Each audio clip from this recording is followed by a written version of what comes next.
I forgot to do this last question with the video that I had just been doing on percent concentration, so I would like to do it as well, and I'll add it to this. So in this problem, it says what volume of a 5% weight to volume solution, and it has, in this problem, this is the concentration.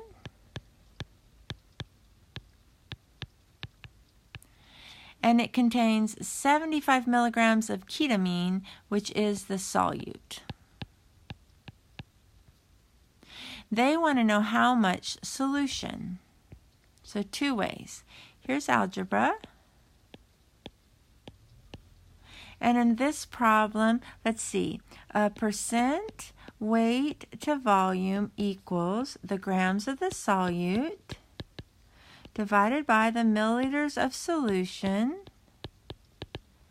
times 100. So I have 5% equals, 75 milligrams. So I have to change that into grams. And I would have to do this no matter which way I choose to solve the 0.075 grams. So I have 0.075 grams, that's times 100, and then I'll just put V for volume. So then if I multiply the volume up,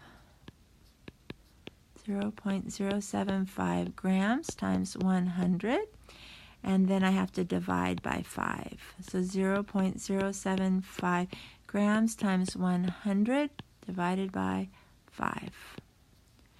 So if I plug this into the calculator, so I have 0.75 times 100 divided by 5. And I get 1.5 milliliters of solution. So in the problem, the volume of a 5% solution that would contain 75 milligrams of ketamine is 1.5 milliliters. Now I could also do this as a conversion factor. So what I have to remember there, you have to think of this to do conversion factors, is that I know 5% weight to volume tells me I have 5 grams because it's weight out of 100 milliliters because it's volume, because a percent always tells me how much I have out of 100 milliliters. So then I take what I was given, 0.075 grams of my ketamine, and then in this case, I want to have the grams on the bottom so they cancel. So I'm going to put the 5 grams on the bottom and the 100 milliliters on the top.